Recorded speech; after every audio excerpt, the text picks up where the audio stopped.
Hôm nay mình sẽ hướng dẫn về dạng cơ bản thứ 5 với cái vòng Magic Green cho cái hàng đầu tiên sẽ là 4.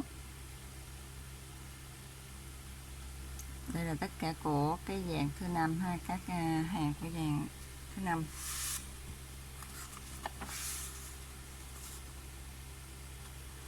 Dạng thứ 5 thì bạn sẽ móc cái hàng đầu tiên với cái vòng Magic Green là 4 mũi móc đơn cho mình.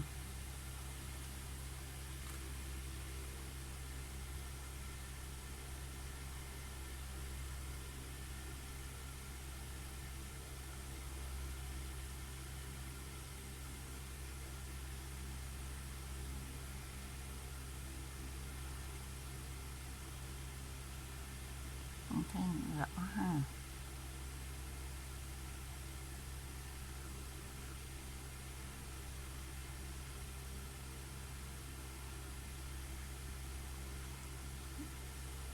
Rồi bây giờ thực hiện 4 mũi móc đơn nha. 1 mũi móc đơn, 2, 3, 4,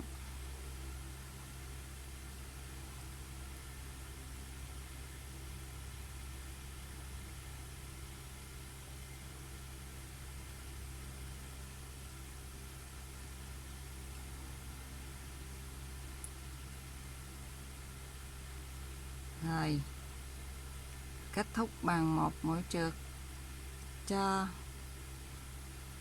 cái hàng đầu tiên này nha.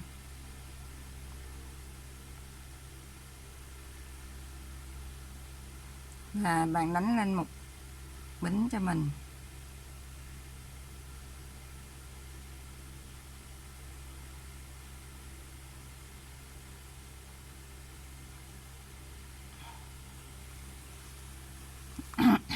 Hàng thứ hai, ở mỗi chân bạn sẽ làm một mũi tăng, tổng cộng lặp đi lặp lại 4 lần ha. Bạn sẽ được 8 cái mũi móc đơn.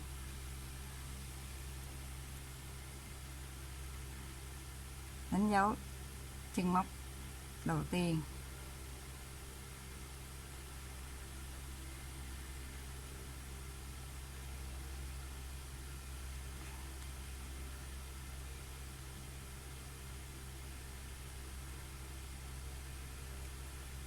Chân thứ nhất thực hiện mũi tăng gồm 2 mũi móc đơn trên cùng một chân.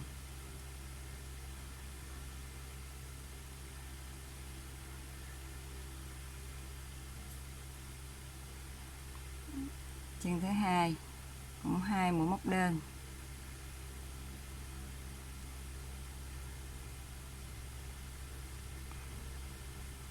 trên cùng một chân.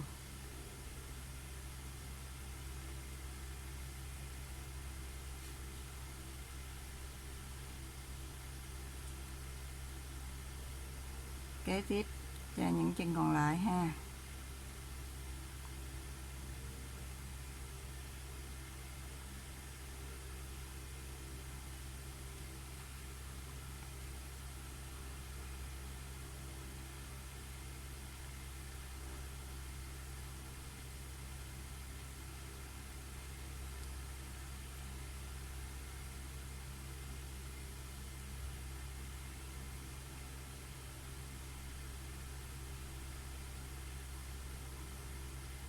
Kết thúc cái hàng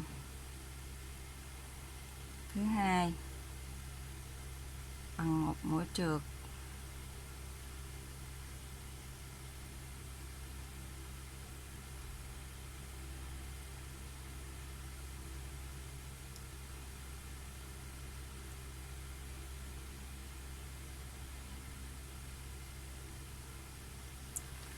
Hàng thứ ba bạn sẽ thực hiện là chân đầu tiên là một mũi móc đơn, chân kế tiếp là một mũi tăng, lặp đi lặp lại 4 lần. Bạn sẽ được 12 mũi móc đơn ở hàng thứ ba.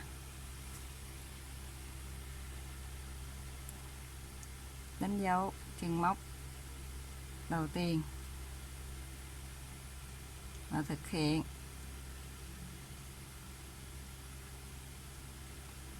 một mũi móc đơn ở chân đầu tiên.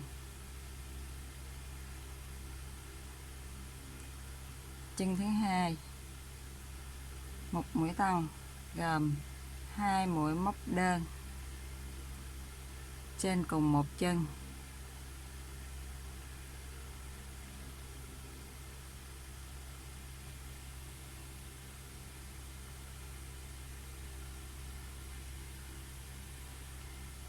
Thực hiện lặp lại cho những chân còn lại.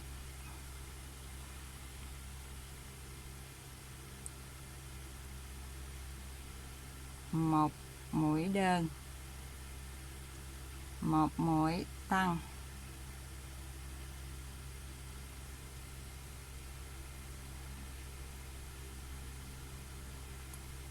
một mũi móc đơn, một mũi tăng,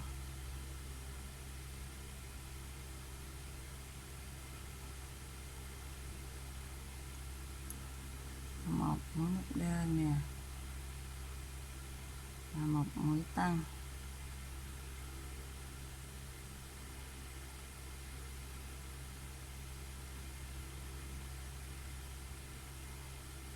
Rồi kết thúc vòng thứ 3 này bằng một mũi trượt.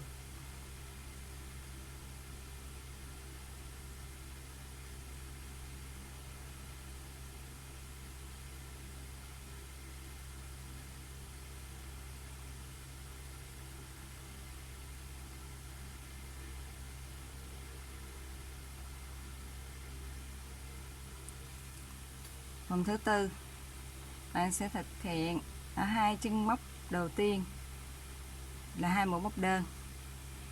Chân móc thứ 3 bạn sẽ thực hiện một mũi tăng. Lặp đi lặp lại 4 lần, bạn sẽ được 16 mũi móc đơn.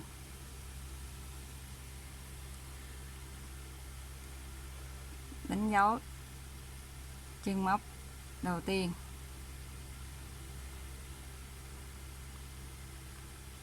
Hai mũi móc đơn cho 2 chân đầu tiên.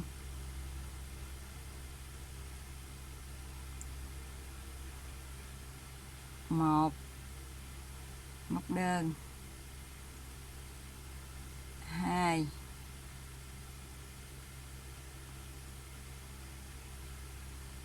móc đơn,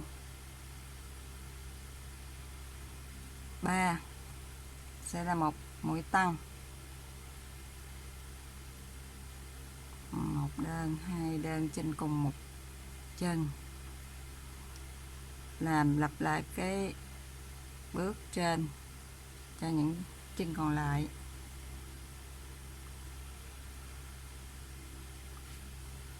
Một móc đơn, 2 móc đơn,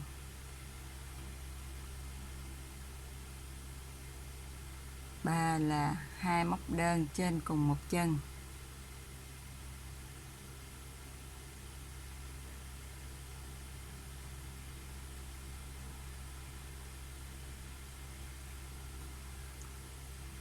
Một móc đơn,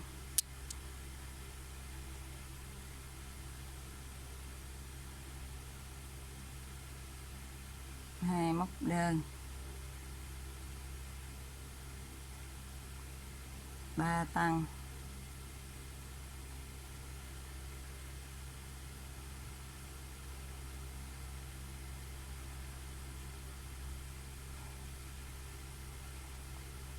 một móc đơn,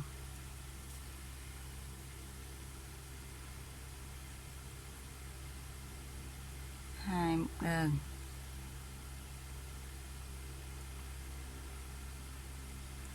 chân thứ 3 là mũi tăng.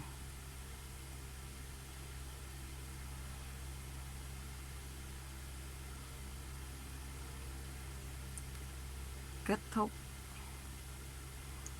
vòng thứ tư bằng một mũi trượt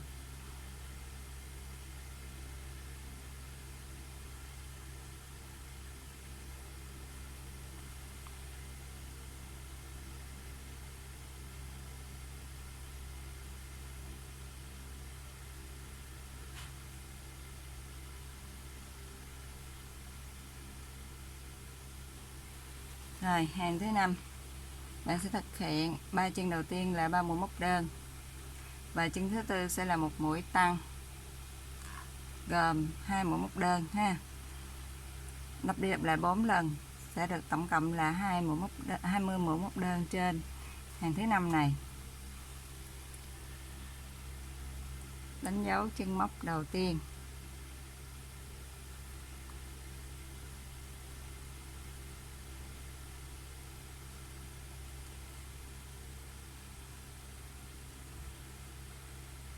Ba mũi móc đơn cho 3 chân đầu tiên. 1 2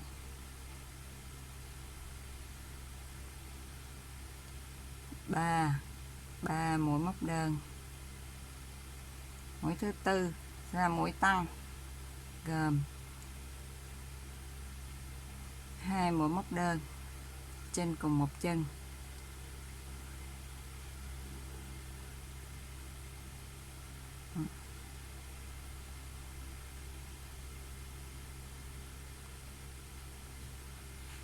Lặp đi lặp lại cho những chân còn lại nha. 1 móc đơn, 2 móc đơn, 3 móc đơn, 4 tăng,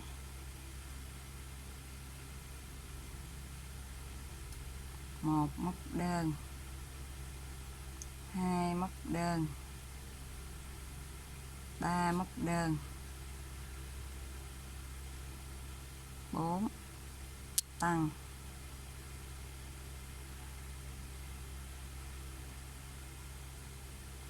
1 móc đơn, 2 móc đơn, 3 móc đơn,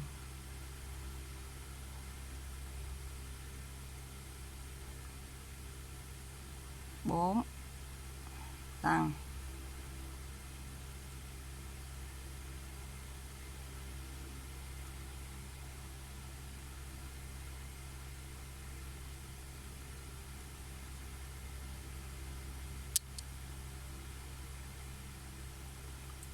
kết thúc cái chân móc cho cái vòng thứ 5 này bằng một mũi trượt.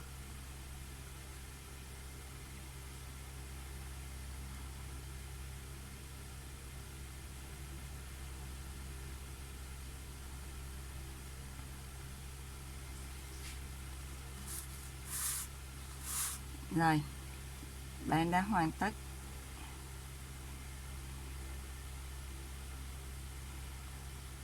cái dạng cơ bản thứ 5 này với cái vòng magic ring là 4. Bạn thấy cái đỉnh này không? Nó hơi nhọn nè, thấy không? Cái vòng nó càng nhỏ thì cái đỉnh trên đây nó càng nhọn.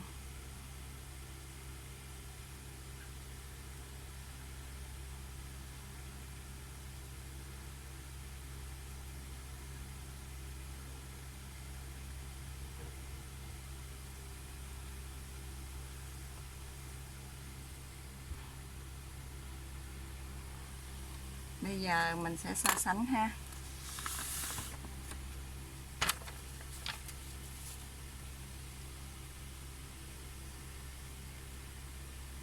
Dạng thứ nhất. Đây mình có dạng thứ nhất với magic ring là 8.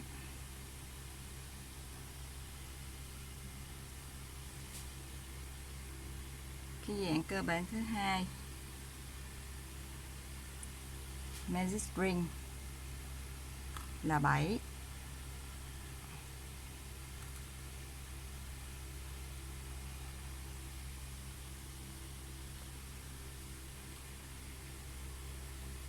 Dạng thứ ba magic ring là 6.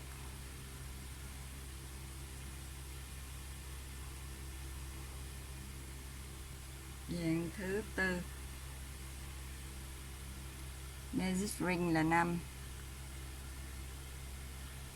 Và dạng cuối cùng là Magic Ring là 4.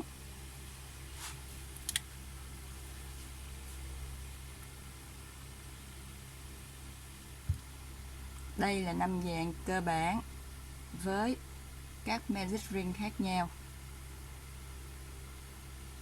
sẽ tạo thành độ mo bầu ở trên đỉnh khác nhau. Từ giờ yêu cầu làm móc thú bông của bạn như thế nào thì bạn sẽ chọn cái Magic Ring tương tự.